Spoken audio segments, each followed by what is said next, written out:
Hello everyone, welcome back my YouTube channel. My name is Gulfasha और आप सभी देख रहे हैं मेरा official channel DU education club. देखिए, आज की जो हमारी वीडियो होने वाली है वो बीए प्रोग्राम सेमेस्टर थर्ड की होने वाली है। सेमेस्टर थर्ड में जो आपकी पॉलिटिकल साइंस है, आज हम उसे कवर करेंगे। देखिए, ये जो पॉलिटिकल है इसका नाम है ancient and medieval Indian political thought. देखिए, इस पॉलिटिकल साइंस का आज हम क्वेश्चन पेपर डिस्कस करने वाले हैं। तो बिना देरी करे आज हम इस क्वेश्चन पेपर को डिस्कस करेंगे, जो कि बहुत ज़्यादा इंपॉर्टेंट होने वाला है। क्योंकि देखिए, मोस्टली सोल में जो क्वेश्चंस होते हैं वो रिपीटेड होते हैं। तो ये क्वेश्चन पेपर बहुत ज़्यादा इंपॉर्टेंट होगा आपके लिए। देखिए, ये जो पूरा ही क्वेश्चन पेपर है ये 90 मार्क्स का है और आपको 3 घंटे दिए जाएंगे, ठीक है। और ये जो क्वेश्चन पेपर होगा इसमें से देखिए यहाँ थोड़े से निर्देश होते हैं जो कि छात्रों के लिए अनिवार्य होते हैं। जैसे कि जो हमारा फर्स्ट ही दे रखा है कि आपको रोल नंबर लिखना है। सेकंड है हमारा कि आपको यहाँ पर एनी 5 क्वेश्चन अटेम्प्ट करने हैं। यानी टोटल जितने भी क्वेश्चन है उनमें से सिर्फ आपको 5 क्वेश्चन अटेम्प्ट करने हैं और सभी क्वेश्चन के जो मार्क्स होंगे वो इक्वल होने वाले हैं। यानी आप कोई भी 5 क्वेश्चन अटेम्प्ट कर सकते हैं और इस क्वेश्चन पेपर का आंसर आप इंग्लिश या फिर हिंदी दोनों लैंग्वेजों में से एक लैंग्वेज में दे सकते हैं। जिसमें भी आपको सुटेबल लगे, जिसमें भी आपको ठीक लगे, आप उस लैंग्वेज में इसका आंसर दे सकते हैं, ठीक है। चलिए फिर स्टार्ट करते हैं। जैसे कि आप देख सकते हैं, जो अभी हमने निर्देश इंग्लिश में देखे थे वही निर्देश यहाँ हिंदी में दे रखे हैं कि आपको कोई भी 5 क्वेश्चन अटेम्प्ट करने हैं, सभी के अंक बराबर हैं और इस क्वेश्चन पेपर का आंसर आप इंग्लिश या फिर हिंदी दोनों लैंग्वेजों में से एक में दे सकते हैं, ठीक है। चलिए स्टार्ट करेंगे हम लोग फर्स्ट क्वेश्चन से। फर्स्ट क्वेश्चन है हमारा, प्राचीन एवं मध्यकालीन भारतीय राजनीतिक चिंतन के मुख्य स्रोतों एवं विशेषताओं की चर्चा करें। यानी आपको प्राचीन और जो मध्यकालीन भारतीय राजनीति के चिंतन थे उसके मुख्य स्रोत एवं जो विशेषता हैं वो आपको इस क्वेश्चन में बतानी है, ठीक है। नेक्स्ट क्वेश्चन की तरफ चलेंगे। नेक्स्ट क्वेश्चन है हमारा क्वेश्चन नंबर 2।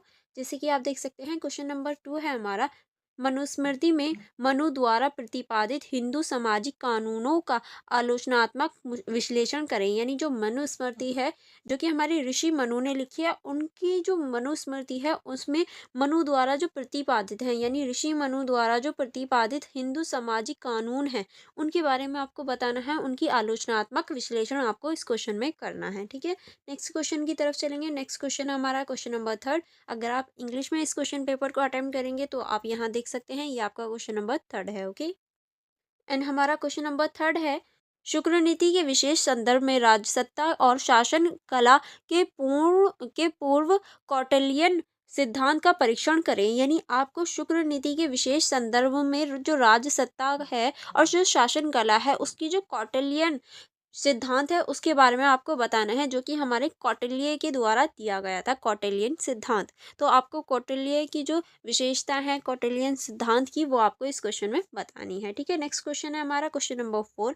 क्वेश्चन नंबर 4 है हमारा, कौटिल्य के मंडल सिद्धांत पर प्रकाश डालें। क्या आपको लगता है कि यह समकालीन भारत में प्रासंगिक है? अपने उत्तर के कारण बताइए। यानी आपको कौटिल्य का जो मंडल सिद्धांत था उसके बारे में आपको बताना है और आपको क्यों लगता है कि ये जो सिद्धांत है ये समकालीन भारत में प्रासंगिक था तो क्यों था, आपको ये कारणों के साथ बताना है। देखिए, कौटिल्य को ही चाणक्य बोला जाता है, तो ये कौटिल्य और चाणक्य एक ही व्यक्ति हैं। तो आपको इसके बारे में बताना है जो कौटिल्य का मंडल सिद्धांत था, ठीक है।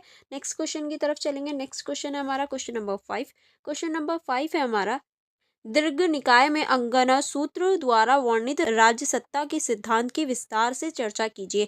यानी आपको इसमें दीर्घ निकाय में अंगना सूत्रम द्वारा जो वर्णित राज्यसत्ता के सिद्धांत है उसके बारे में आपको विस्तार से बताना है, ठीक है।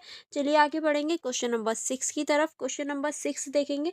क्वेश्चन नंबर 6 है हमारा, प्राचीन भारतीय राजनीति चिंतन में तिरुवल्लुवर के योगदान और प्रासंगिकता का परीक्षण करें। यानी आपको इसमें प्राचीन भारतीय राजनीतिक चिंतन में जो तिरुवल्लुवर के जो योगदान था वो आपको इस क्वेश्चन में बताना है, ठीक है। नेक्स्ट क्वेश्चन है हमारा क्वेश्चन नंबर 7।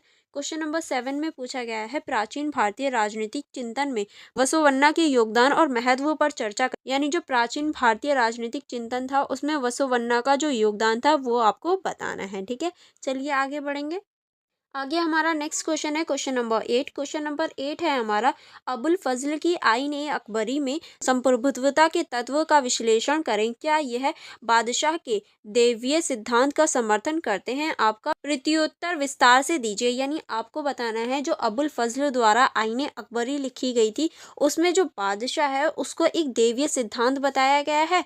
हाँ तो किस तरह से, नहीं तो क्यों नहीं, ये आपको पूरा ही विस्तार से इस क्वेश्चन में बताना है, ठीक है। चलिए नेक्स्ट क्वेश्चन की तरफ चलेंगे। नेक्स्ट क्वेश्चन है हमारा क्वेश्चन नंबर 9।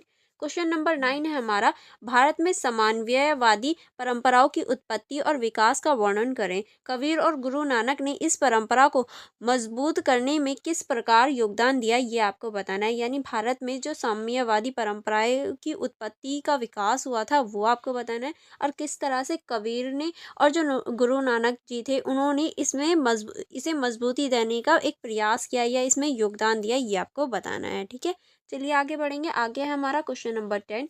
क्वेश्चन नंबर 10 है हमारा, शंकराचार्य के अद्वैतीय दर्शन के प्रमुख प्रस्तावों की चर्चा करें। यानी इस क्वेश्चन में आपको शंकराचार्य के अद्वैतीय जो दर्शन है उनके बारे में प्रमुख जो विशेषता है या फिर उनके बारे में जो विशेषता है वो आपके इसमें डिटेल में बतानी है। ठीक है, आई होप आपको ये क्वेश्चन समझ में आ गया होगा, और यहाँ हमारा पूरा ही क्वेश्चन पेपर डिस्कशन कंप्लीट हो जाता है। अगर आपको कोई प्रॉब्लम हो या कोई क्वारी हो तो आप मुझसे कमेंट बॉक्स में पूछ सकते हैं। अदरवाइज़ आप मेरे टेलीग्राम ग्रुप को ज्वाइन कर सकते हैं, आप मेरी इंस्टाग्राम आईडी को चेकआउट कर सकते हैं। एंड अगर आपको कोई भी प्रॉब्लम हो तो आप मेरे टेलीग्राम ग्रुप को ज्वाइन कर लीजिए, वहाँ आप मुझसे पूछ सकते हैं। चलिए फिर हम मिलेंगे नेक्स्ट वीडियो में। आप मेरी वीडियो को लाइक करना एंड मेरे यूट्यूब चैनल को सब्सक्राइब करना मत भूलिएगा। Thank you for watching everyone.